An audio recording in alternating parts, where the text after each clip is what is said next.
Hello, and welcome to the Conspiracy of Goodness podcast, where you'll hear from thought leaders in a wave of goodness and progress well underway around the globe that almost no one knows about. This podcast will introduce you to people who are paving the way for a better world for all of us, and they'll give you hope for the future and many, many practical ways they are using to handle life's ups and downs. The insights in this podcast can help you make a leap or two every week, so I hope you'll join us regularly. I'm Dr. Linda Ulrich, founder of Ever Widening Circles. Since 2014, we've written thousands of articles about insight and innovation going uncelebrated. And along the way, we've been having incredible conversations with thought leaders that we are now sharing with the world. Today, I'm going to chat with Marilyn Paul. She's a systems thinker. I love that notion so much. She's applied her way of finding solutions to persistent problems to everything from projects for the World Health Organization to how we avoid wasting food from our refrigerator. I mean, we have got such a great interview for you today. She's been on the faculty of Yale Medical School, appeared on the Discovery Channel and National Public Radio, and she's the author of a book that has one of my favorite titles. It's hard to make a difference when you can't find your keys. Now, we're going to dive right into where that comes from, but the minute I heard that title, I knew that book was for me. Most recently, Marilyn Paul is the co-founder of principal at Bridgeway Partners. She runs workshops as a facilitator, and she speaks and coaches folks who are trying to make sense of our crazy world. So Marilyn, welcome to the Conspiracy of Goodness podcast.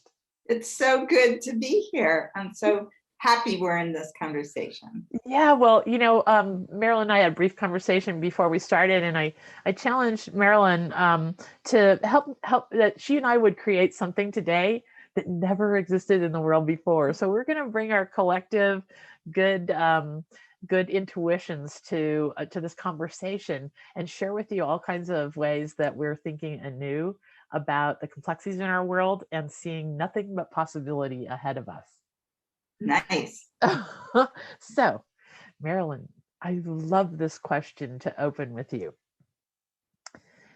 You know, the scope of Marilyn's work is huge. Marilyn, can you fill in some more of the blanks there before we go on to this first question? Tell me more about your work and what you're doing in the world. Well, one of the things I love, I will just say, systems thinking is something we all do. We all can think systemically.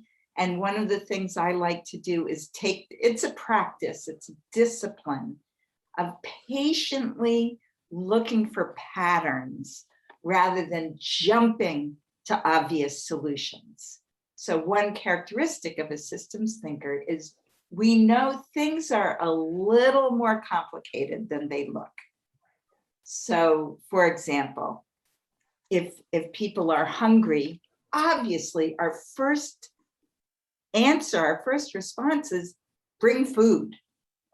But if we do that without looking at the underlying dynamics of looking at the food system and knowing, for example, learning to my shock and horror, that we throw away 40% of the food we produce in this country.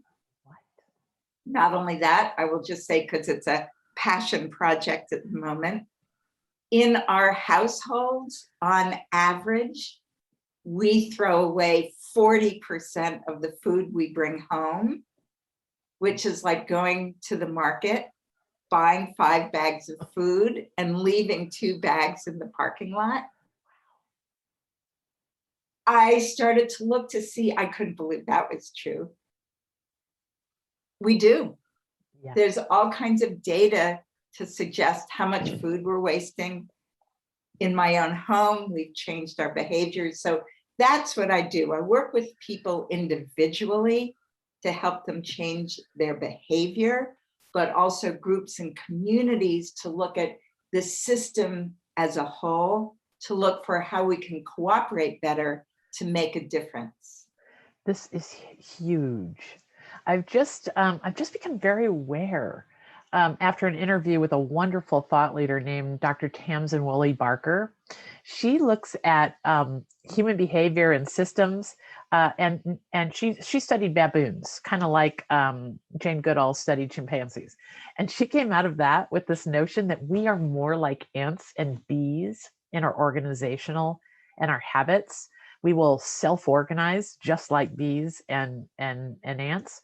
And it reminds me of what you're saying here is that, that there is kind of a beauty of recognizing the complexities in the systems we've created or the systems that have just evolved accidentally, and then taking them apart to see where we can improve things.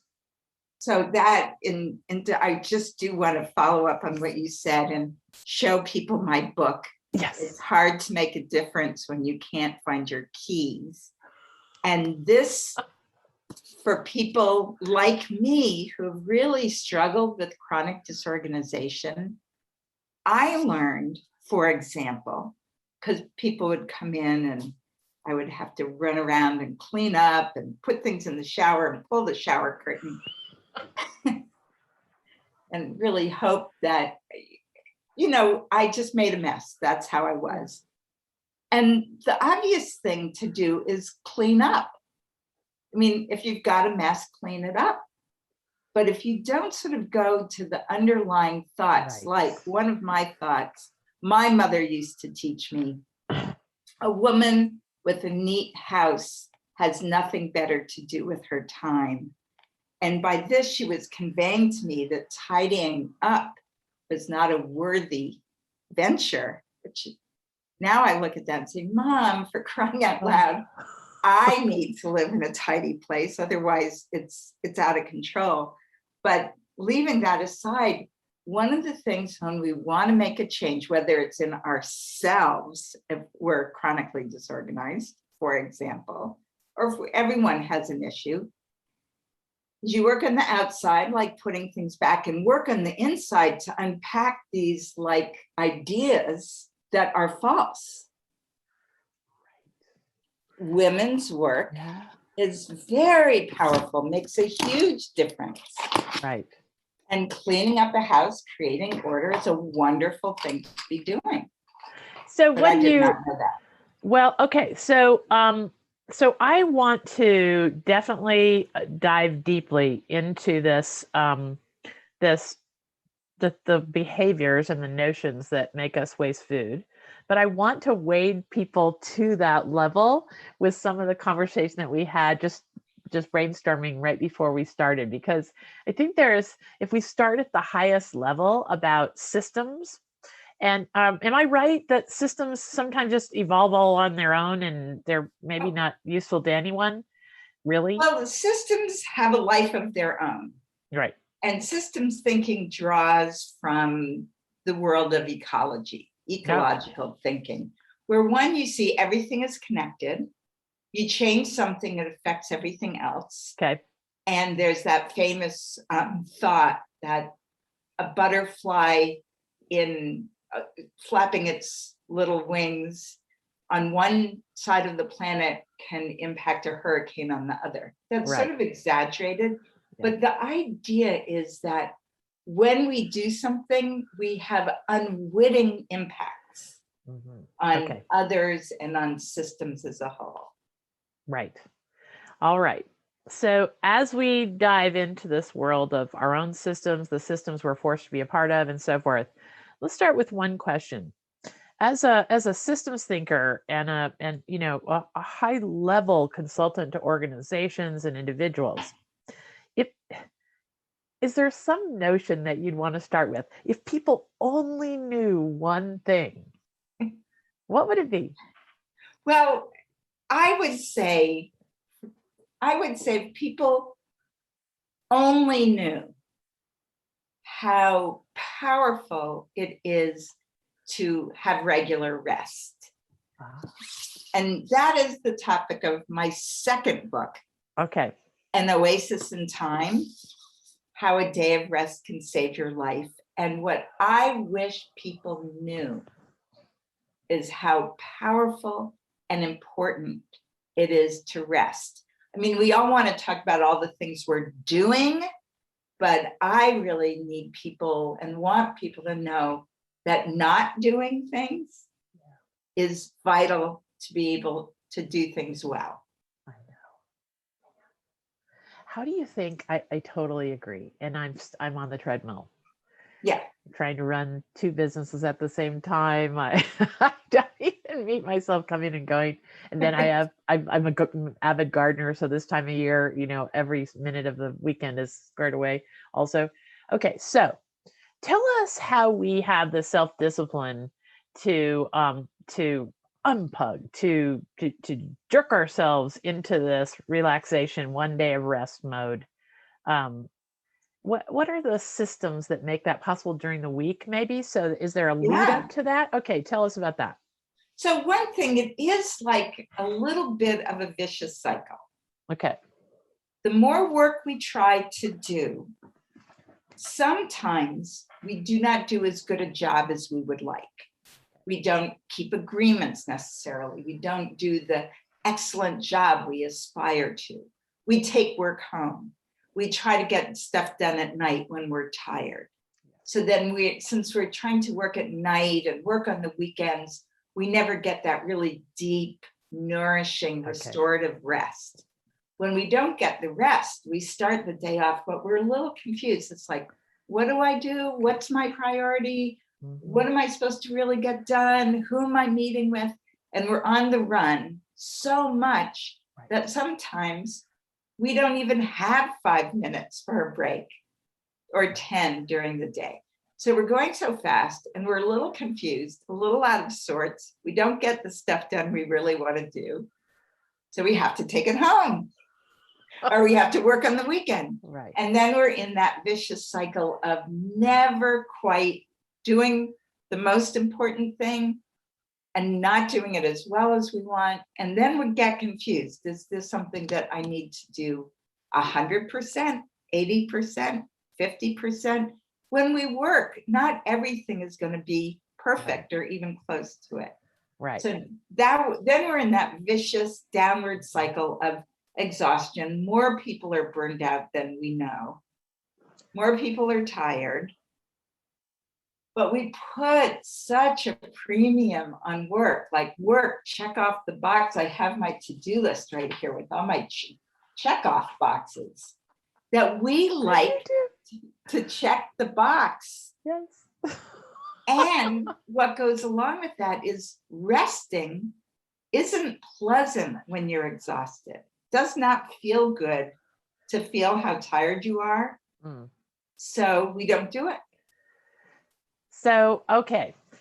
So is there truth to this? I sometimes tell myself this thing that I've heard so many times is that, if you give your body the time to get into some serious restorative sleep modes, and, we could go into the science of that per se, but we don't need to. But if you actually do that, like I used to be a 5.5 hour a day sleeper.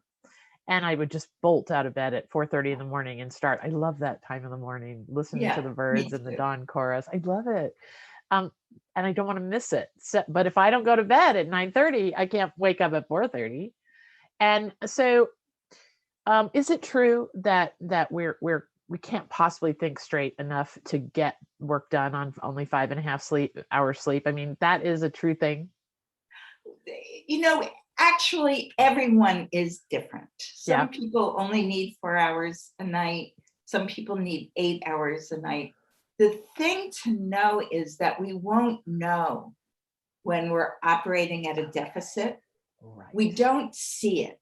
There aren't, like, if you look out through your eyes, you don't see a ticker saying, oh, you're at 70%. Now you're at 50%.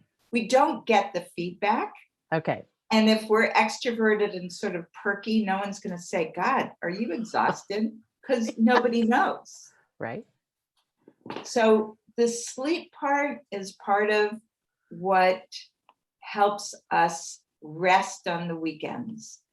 I have, if people go to my website later, I have something that they can download, and it includes sleep, breaks during the day, and stopping at the end of the week, some practices for stopping. It's a practice. It's We have to get practice. used to the idea, try it out, maybe fail at it, say, oh gosh, I can't rest. But we start to live in rhythm.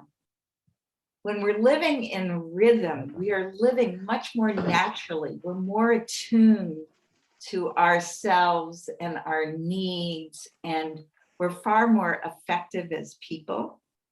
And we get to experience a range of life, the little down moments with a kitten, the stressful moments when we're gunning to finish a project. All of those are valid. You know, someone says something, all of a sudden we're like, I hate that person. Then we know it's something in us that got triggered, not something about them. And then we can work with ourselves. And we say, oh, what an opportunity to grow. So glad they ticked me off. Yeah. But if we're tired all the time, we don't have the resources to do that. No. I was digging around here, even in my little trash can here, because I just threw away a little thing that reminds me. I've had it up for a long time. Repeatable series of actions cooks the rice. Habits. Yeah. You know, this is the thing. I think what you're saying is, if you develop a rhythm, a routine of getting the rest, making the time for stuff that feeds your soul, and it becomes a rhythm. It's more the rhythm that your body and your mind learns to live with. It's so true. Everyone's talking about rest, but what we really need is the rhythm of go, then stop, and then go again and stop. And we start to equilibrate, so much so that we observe a day of rest, and we're Jewish. So Friday night, we light candles. And there are many days when I say, I can't do it this week. I will light candles, but after candle lighting, I'm going back to work. Yes. But I never do. Oh, good. Because once the candles are lit and I'm with my family and we're taking a deep breath and maybe singing a song, I think, what was I thinking? But our brains are in the habit of do. So we have to sort of puncture that balloon a little bit. And then when it's deflated, we look around and say, what an amazing world we're in. And what I need more than doing is just being present for this amazing world. Absolutely. Oh my gosh, that's so good. Okay, so I'm going to put I even had it in a little red sign. I'm going to put it back up. And now it's going to mean to me what you're talking about. I'm going to make the repeatable series of actions cooks the rice, be finding time for rest and just chill. And so I want to say something about gardening, because I'm a gardener also. Okay, me too. We can do something like that in the spirit of, I'm going to weed this whole box, this whole raised box, and I'm going to get it done. I've got 20 minutes and I'm going to grab all the weeds, and then I'm going to go. That's one way of doing it. I can also take my weeding self and stop and maybe offer a prayer of thanks. And I can still weed with thanks. And then I'm looking at the soil. And then I'm grateful for the chard that's growing. And that same series of actions can be very nourishing, or it can just be one more thing I'm checking off on my to-do list. I love that. And I'll give you another example. I have a friend who's a potter. And we were talking about this idea of an oasis in time, a Sabbath. And she pointed out to me that there are days when she can just go in and throw pot after pot. She's got 3-4 pots thrown, and she checks that off the list. Then there's a day she can go in and she hooks her thumbs under the rim of the pot, and she can just feel that pot growing. She feels the texture of the clay. Yeah. And as she breathes, she can feel her whole body relax. So something is being created, but it's being created from a very different inner place. And it's much more renewing. But she needs to flip that switch. Yes. And is this the intention that we could bring to a lot of things in our day that otherwise be chores, checking up the list? I bet you it's more sure. than gardening and pottery. I bet you For sure. I bet you if I looked at my to-do list, there's a lot of things there that could be done with a whole different intention of grace and gratitude. And Absolutely. Absolutely. But we just get into this pace. We get into a pace. And so what I often say to people, because they say, well, just what we're talking about, why don't I just do everything mindfully? Why should I set aside oasis time or rest time? And I say it's so that you have that conscious experience of actually putting away the world of doing and letting yourself just feel what it's like when our higher power or the source of life or God or whatever we want to call that force that is blooming. So much can happen without us interfering. Right. And that's when I first learned about this Shabbat. Shabbat means stop, by the way. Oh, it does. I did not know that. It just means stop. Stop. I had no idea. I thought, I'm not interested. And I have a lot to do. I can't stop. I'm too busy. Yeah. And I slowly learned, and it was surprising to me that it's one of the 10 commandments, but I'm not particularly religious in that way. But I thought, wait a sec. If in the Western spiritual tradition, it says stop once a week, along with thou shalt not murder, thou shalt not steal, maybe there's something I should consider. And these are wisdom traditions, thousands of years old. No matter how far you'll go, you run with them. They are old and have stood some time testing. And even they're nomads in the desert. Why did they need to stop for a day a week? But even they needed to plunk themselves down and rest. Okay, so we can't be this close to the edge of a topic that I know you and I are interested in. I mentioned when we were having a conversation earlier, this whole notion, the whole thought process of Stoicism. Yes.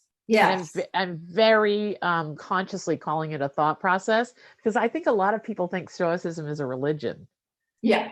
And we both enjoy this book called The Obstacle is the Way by Ryan Holiday. I think you have your copy there. Marilyn and I have a similar library. I think we could go on and on. There's Obstacles Way. Yes. Okay. So Ryan Holiday has written 2 books, The Obstacle is the Way, and what's the other one? I'll think about it in a minute. About this thought process called Stoicism, and it must work into something about what we're talking about here, like looking at your life and the systems that have just fallen into place, and you operate them all day long without getting rest, without living consciously a single minute of that time. I'd say we're dancing around the edge of this concept in The Obstacle is the Way. The obstacle is the way on this is to just go straight at it and find a way to create systems in our lives, new systems that make a Sunday off or a Friday evening or whatever it is part of your weekly systems, right? So I love that question. And one of the things, speaking of thoughts, is we really think that doing more gets more done. It sounds so logical. If I do more, I will get more done. But if we unpack that and we're doing more when we're tired, or we're doing more when we're upset, or we're doing more when we're just putting all this energy into the wrong thing. Mm-hmm. In the end, we don't get more done. Right. There was and something. It's deceptive. There was something. So one of the things I think we can do is start to say to ourselves, I get more done when I am centered and rested. And in fact, we can say to ourselves, when I have a long, long checklist, to-do list, maybe I'm not going to be so effective. But we talk to ourselves very differently. And one thing I say to people, because when I talk about this idea of a day off a week, people say, oh, I could never get everything done in 6 days a week. I need 8 days a week. And I say to them, well, you might not know this new math, but 7 minus 1 equals 8. If you actually take a day off, so it's 7 minus 1, you have 8 days worth of perspective, creativity, energy, connection with self, other, and your higher power. So you're so transformed by a day off. And not just us, but the world. One researcher says that if everyone took a day off a week, that would come close to helping us solve climate change, because we'll use less energy, we make better decisions, we'd be resting, not using, not driving. So okay. And we learned that during the pandemic. What were those whole statistics in that first 3 months when the world was seriously shut down? How much less pollution, how much less noise in the ocean, and the whales were happier. I mean, everything. That the wildlife began to act differently. I mean, this is a notion. You should totally champion that. I'll champion it with you. Is Great. that 7 minus 1 equals 8. It's fabulous. But, it gets to a point that I really, that I didn't learn. I feel badly that I didn't learn until I was 54 years old. I remember the day I learned it, and I put it in little signs all over my life, is that 1/2 of knowing what you want is knowing what you're willing to give up to get it.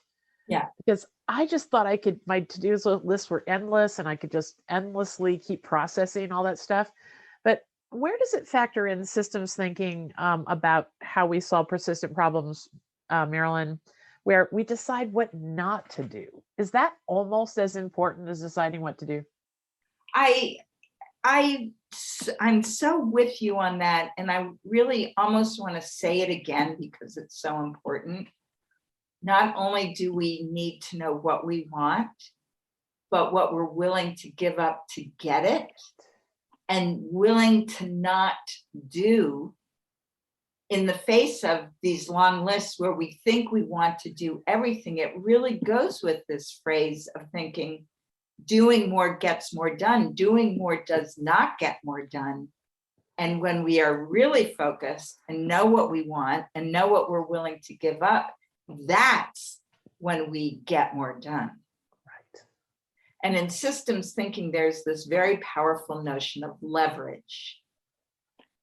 So leverage is the idea of making 1 or 2 small changes in a system, and the whole system starts to move. It starts to change. So what we want to do when we're thinking systemically and we're interested in change is be patient, get to understand the system, get to understand the patterns, and then make just a few changes.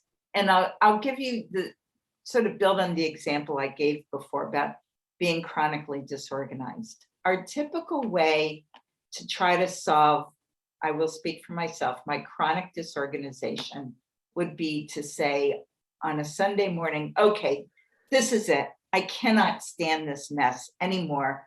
I'm cleaning up.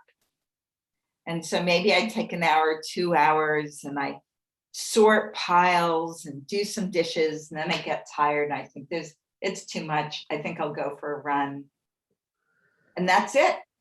But if we're trying to change the system, one place to start is, why do you want to change? And then I had to observe myself in action. And one critical thing I learned about myself is I didn't complete tasks. Okay. Like a whole task. When you're eating dinner, you say I ate dinner, but dinner isn't over until the dishes are done or they're in the dishwasher. And as they say here in Berkeley, California, dinner isn't over till you've composted your food. But if you just say dinner is over and you all leave the table with the plates on the table and the food drying on the plates, dinner isn't over. But not only that, you export that task till later. Right. And you don't want to do it later either. And that's how I learned I made messes. I wouldn't do a whole task. Right. And then I didn't want to do it later either. And I would keep starting things and not finishing them, and then being so frustrated by the mess. So that is thinking systemically. Okay, that's perfect. So we could all use that way of thinking on the chaos that we have in our homes or our business lives or whatever. I love that. That's a really good practical tip. It makes me think of this thing like whatever made you start something. You run out of steam, you don't finish it for whatever reason. Yeah. It also tells you that you weren't that engaged in the outcome to begin with. So what I had a 1 pound baby. My daughter is now 24, who weighed 1 pound when she was born. Wow. Yes. That's It was scary. something else. It was such a life experience. Thankfully, mercifully, she lived, and she's still one of the rarest micro preemies that grew up to have no disabilities. She can't spread the toes on her right foot. That's the extent. But she should have. It really called into question whether we should even keep her on life support. There's so few babies born at 23 weeks, 5 days. But I bring that up in that sometimes, Marilyn, and I'm wondering if you have something that goes along with this. Do we have to wait to have some traumatic experience? Because that's what happened to me. Having Louisa, I remember the doctor on day 2 I carried a day planner that was 3 inches thick and weighed about 7 pounds. And I kept walking into the NICU with that day planner just out of habit the first few days. And here she was, the size of a Barbie doll with a chicken egg head. And the doctor looked at my day planner, looked at me, and he goes, "Hey, just a piece of advice. Somebody who has a 1 pound baby does not need a 7 pound day planner." And he said it so nice. He was so graceful. Wow. I know it sounds snarky, but it wasn't. Wow. And I had this aha moment. And then he said, it's okay to step off the merry-go-round. Yeah. Step off. And the things that are really important will still become part of your world. But for 3, 4, 5 weeks, because they thought she was going to die. They absolutely thought she was going to die. 99% chance. He said, just step off. And, that's when I learned a little bit more to have savvy about what makes my to-do list. But Marilyn, do we have to have a traumatic experience? Like, how can we jar ourselves into trying some of these things that you're talking about? I don't know the answer to your question. Some of us really do need, my traumatic experience, which may not sound traumatic. It's certainly not like yours, but I was working very closely with a friend who is actually now the president of Morehouse College in Georgia. And, but at the time we were working together on a project, and we had to do some data collection. And I said, "I'll do it." He said, "No, you won't." I said, "I'll do it. I love it. I'm so good at it." He says, "I don't trust you. You will do a good job, but you'll get it in late." And I said, well, I don't have to be late. I mean, I can get it in on time. And he's like, no, I've never seen you get a project in. Oh my gosh. This is traumatic to me. If a colleague said that to me, I tell you, it would be a significant emotional event. And so he said, no, I just don't trust you. And I walked away, one, knowing he was right. He was right. He gave me that message with love, said, I love you, you're a great colleague, but I don't trust you. And I really had to ask myself, is this how I want to live? And that's when I decided, okay, I'm going to do things on time. And that's when I discovered that I was so locked into patterns of thought and behavior and action that I couldn't. Wow. And you cannot just be on time, even if you decide to be on time, if all your habits lock in lateness. Okay, this is huge. Okay, so if all your habits lock in, I skid in sideways to the parking lot when I was raising my kids. Every single basketball practice, I would skid them in sideways 1 minute before it started. Okay, let's pause and take a break. The organization that I run, Ever Widening Circles, is a global positive media company, and we just launched the Conspiracy of Goodness Network, a place. What we realized doing all the Ever Widening Circles articles and talking to people like you and thousands of others was that we were all like little pinpoints of light in this darkness, and ordinary people were never going to know our insights even exist if we couldn't come together. So we'll take a break and I'll tell people about the Conspiracy of Goodness Network, and then we'll come back and we'll continue. Sounds good. Okay, we're back. Okay, so let's pick it up right where we left off. I'm looking at all the things that we might talk about, and I love this notion of becoming the observer. Yeah. Because I think that ties in with where we left off. Absolutely. So talk to me about becoming the observer in your own life. I love that idea. And for me, it's been challenging. It was the key to figuring out how to learn to arrive on time. Like today, I was not worried, would I be here on time? Yes, I would, because I know how to do it now. But being the observer starts to me with developing a tiny bit of compassion, self-compassion. You can't observe yourself and learn and beat yourself up. Okay. Those do not occupy the same space. Right. And it really took a while, and we can keep going with this theme, either of disorganization or learning how to rest. And it was a learning process of learning slowly how to stop for a day. Took several years. But observing myself in action with love, with curiosity, with interest. And sometimes I tell people when I work with them, because I do coach people, I say, imagine that you're a visitor from another planet. You don't know anything about this person, and you're here to learn about them. What makes them tick?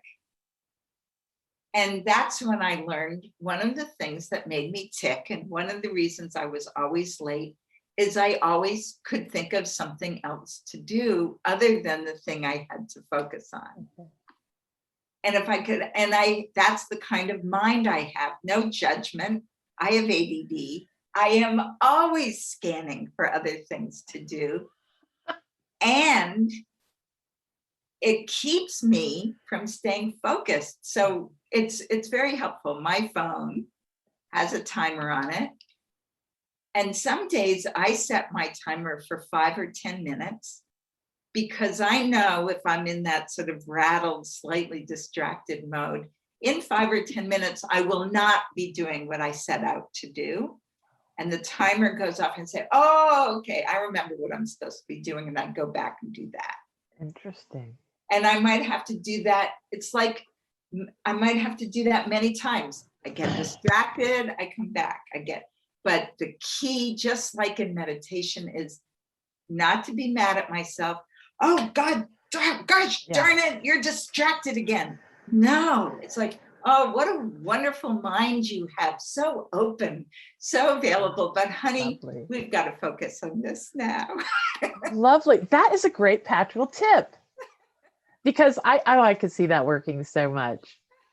That is a great practical tip. Just set your alarm for 5 or 10 minutes and then it'll remind you, oh, get back to what we were. I did it this morning. I'm working on a project proposal and I had to do some research for it. And I had to look into the Berkeley Food Institute. Knowing myself, I would go down, and it's very hard for me to keep myself from going down those paths, but 5 minutes, the alarm goes off. I say, oh, okay. No, I remember what I'm doing. Okay. Okay. That is totally lovely. I have another suggestion for people. Have you ever run into a thought leader named Donald Miller, the work of Donald Miller?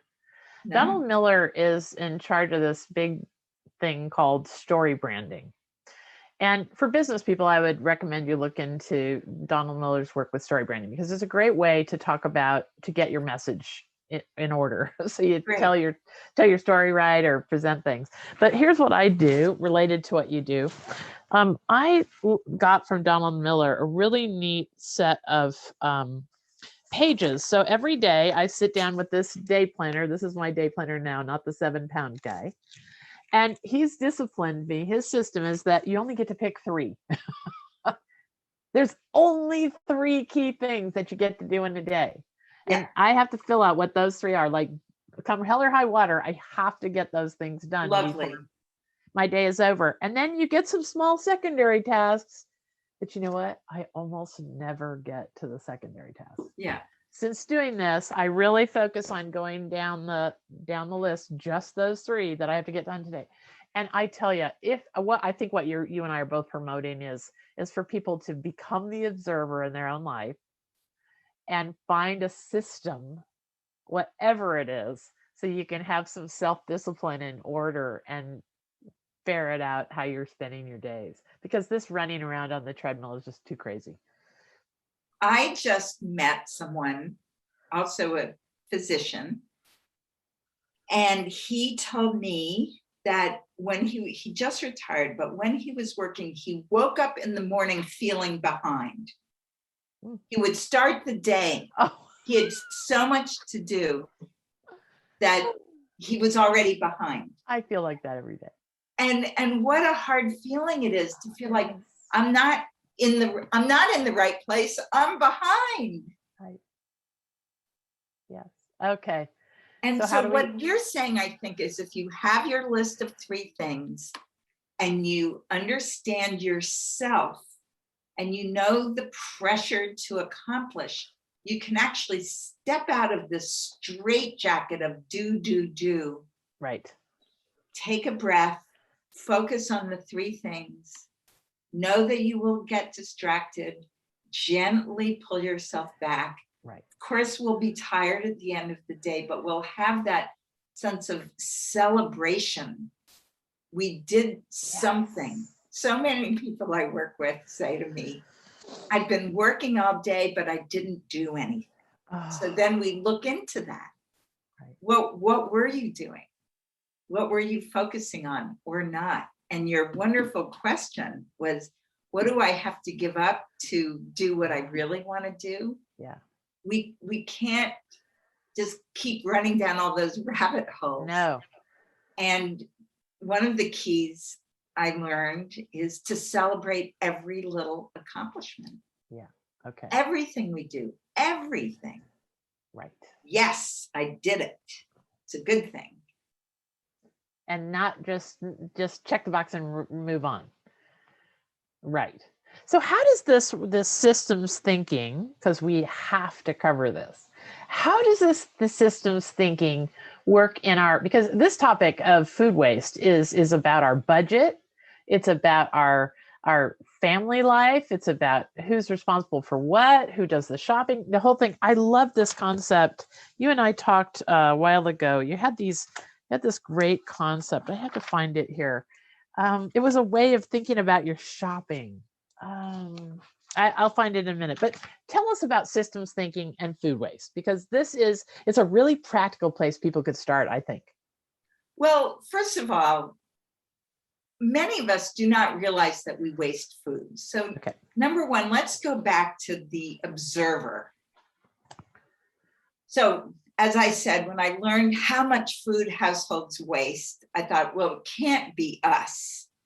And then I learned that I participate in something accidentally, but what I call aspirational shopping. That's the word. That's the word I wanted to get to.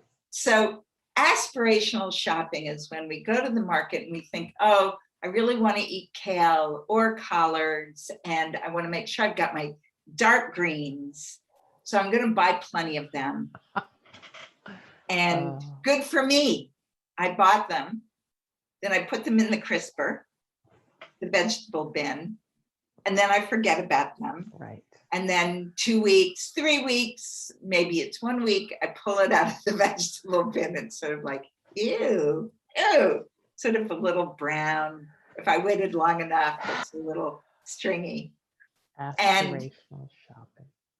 So that was one thing. As a systems thinker, I had to look with compassion and say, you go to the market with all these great ideas about eating healthfully, and then I come home and snack on cheese and crackers, which is fine.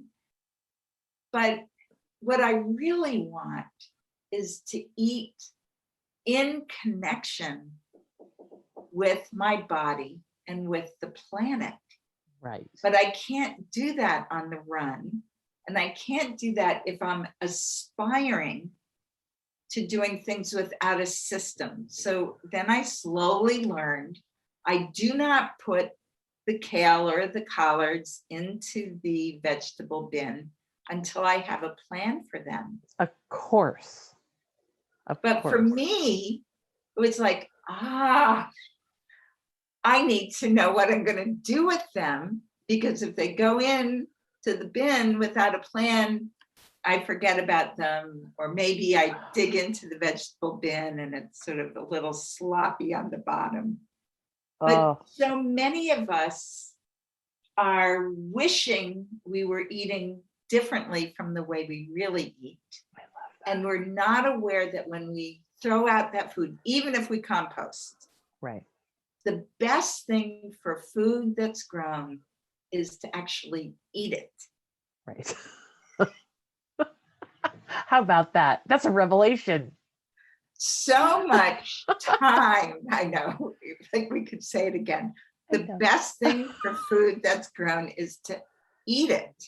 Some human being can get nourished by all the energy, the time, the labor, the seeds, the water, the transportation that went into that apple. Right. And then to throw it out because we let it sit on the counter because we aspire to eat apples. Yeah. It is so costly. And I started being so surprised. I'm reading a book called Project Drawdown by Paul Hawken and a wonderful group of people here in Sausalito. Okay. They consider the impact of different choices we make on carbon, what they call carbon sequestration, that is drawing down carbon. Yes. Or carbon release. And there's so much we can do to help. And one of the things we can do to help is to eat the food we buy. And if we don't eat it, to compost it. Yeah.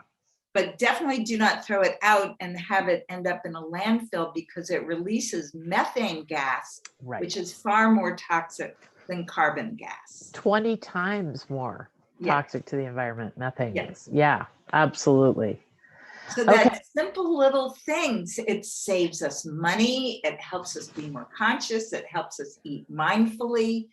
And we actually can buy less and eat less even, be more nourished, and reduce climate change.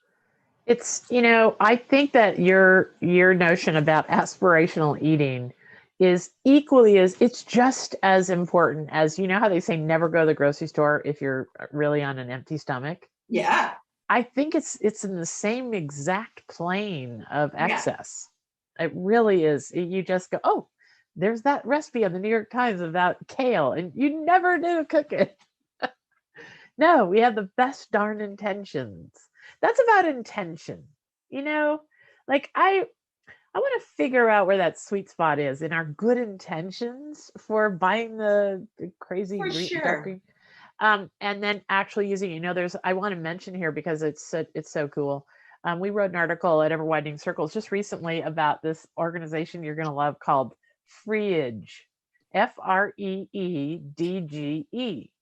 It's a woman in Minneapolis. I don't know. I'll make it in the show notes. But anyway, she just had the means to put a refrigerator. She went to Lowe's. They donated a refrigerator. She painted it all up gorgeous and ran on an extension cord out her apartment building window. It was one of those kind of like first floor, second floor windows. And she decorated it all up, and she gets her neighbors, the neighborhood market, the neighborhood restaurants, to put free, fresh food in this fridge, and it's free to anyone to come there because she lives in what's called a food desert. And she says by the end of the day, every day, everything's gone, and people are using this give and take part of their lives. Nice. There's no shame in taking from it, and there's a lot of good in giving to it. Maybe that's a way to start, is to go ahead and buy the kale, but put it in some place where somebody will actually use it. Drop it off at the homeless shelter or what have you. Well, we could have, as we're talking, as you unpack your groceries, really look and say, really, when am I really going to eat this? Or maybe I don't even like kale. It's like one of those things, it's a good idea, but I'm not going to eat it. So then we become honest about where this food is coming from. And the other thing that's occurring to me, as you mentioned, Freedge, is our grocery stores are an astounding miracle of capitalism. And what happens when we go into a grocery store is our attention gets drawn in so many different directions. The grocery store is designed to get us to buy things we don't need and want. Okay. And so we need to go in there with tremendous respect for the power of the marketers and the food placement. Yeah. And the design it's very different. I also am a member of a CSA in a garden, an acre farm in East Oakland. And you go and you see the plants that they harvest. They don't look anything like they do in the supermarket. In the supermarket, they get like the best leaves of kale. Yeah. And I'm so grateful to be closer to the earth more and more, because it looks more real. Yeah. But in order to get all those gorgeous fruits and vegetables in our supermarket where we want them, 50% or more are thrown out. Wow. So all those imperfect tomatoes and oranges and ugly apples and icky looking kale are still perfectly good, but we don't want them because they're not pretty. Yeah. And so another resource for people is this company called Imperfect Foods. Yes. Right? Have you heard of them? I'm so glad. Yes, I think there's another one that my daughter gets a delivery from. That name doesn't sound familiar, but I love this concept. Tell our listeners about this concept. The concept is you take these foods that we wouldn't buy. We are trained as consumers to only want, like, it has to look good. Mm-hmm. We are trained to buy the produce that looks good. Yet so much part of, if you start learning more about the food system, you'll see that there's a lot of sorting going on pulling the ugly fruit off the conveyor belt. And where does it go? It often just rots, or if it doesn't get picked, it rots in the field. And there's so much we can do if we are willing to be flexible and give up our idea of the perfect strawberry. We can help by eating the not as beautiful food. Yeah. Now, the organization you mentioned, and there's one, and we'll put them both down in the show notes. My daughter and CEO of Ever Winding Circles, Liesel, she gets a weekly delivery from a company called the Misfits Market. Nice. And it's an amazing thing. And I think it addresses this problem that you're talking about aspirational eating. What she gets is this box of things that are misfits. Just as you said, they're probably the things that aren't perfect that they pull off the line. Now, she doesn't know what the heck to do without the stuff that she gets in that box, but by golly, she learns. There's a mentality of how she treats those fruits and vegetables different. She makes sure she eats them, every single one. I don't understand. Where do you think that mentality shift comes from? I think that when we break out of the pattern, here's a thought anyway. You break out of the pattern of either you go to the store and shop, or you order online and you want things to look good, and that's the pattern. Right. And maybe what she's done, or other people who order from Imperfect Foods, they say, look, food is food. And I want to be respectful of where it comes from. And it takes all these resources, including underpaid human labor, to produce this food. So let's, at least out of respect, eat it with gratitude. Yeah.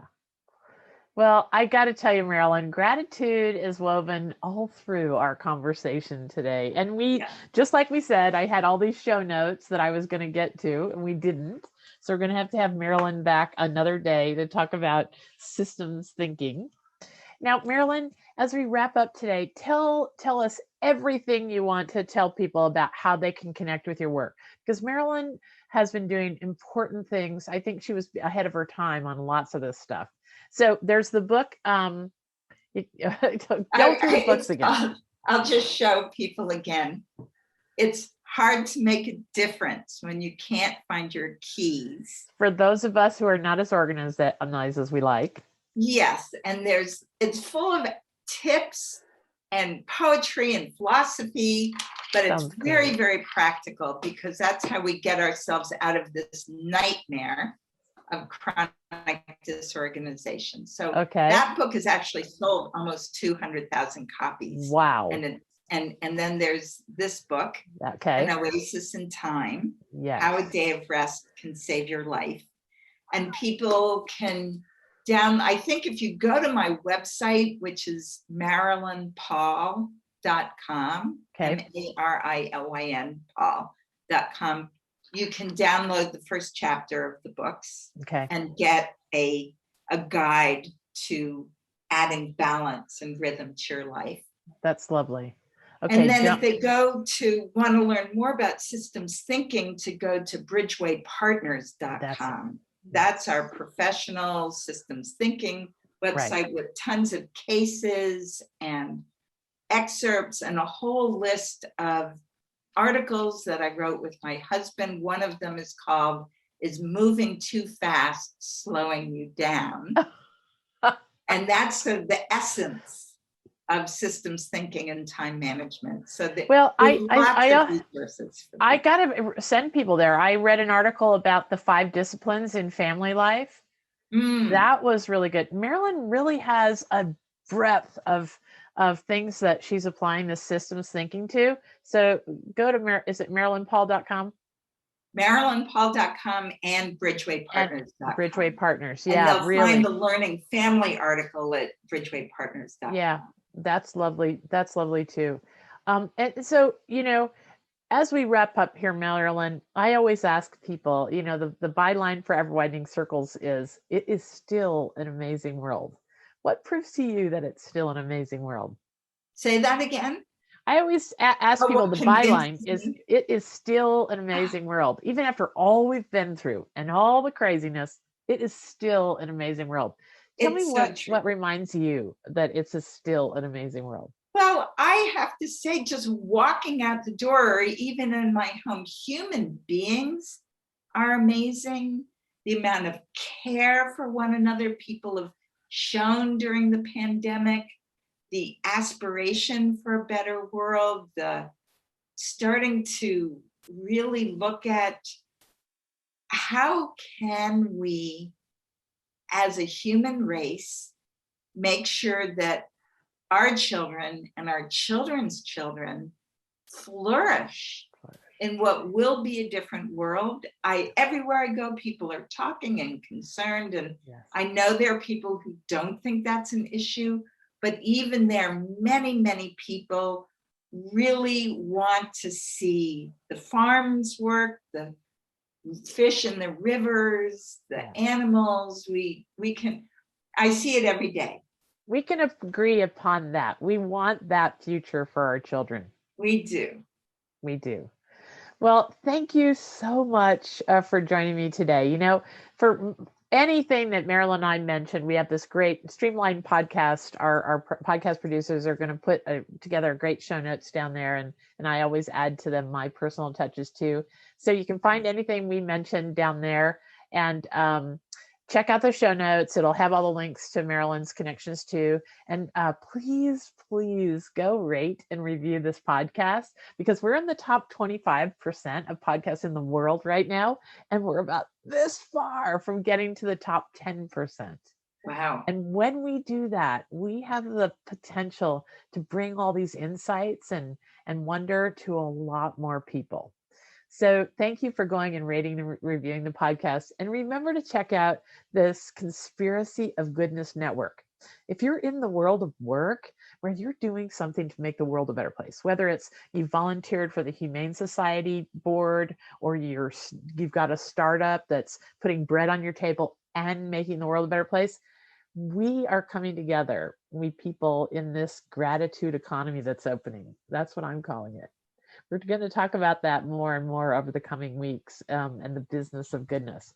So thank you, Marilyn, for joining me. As always, dive into the articles over at Ever Widening Circles or on the app, and you will have the antidote to the daily news right in the palm of your hand.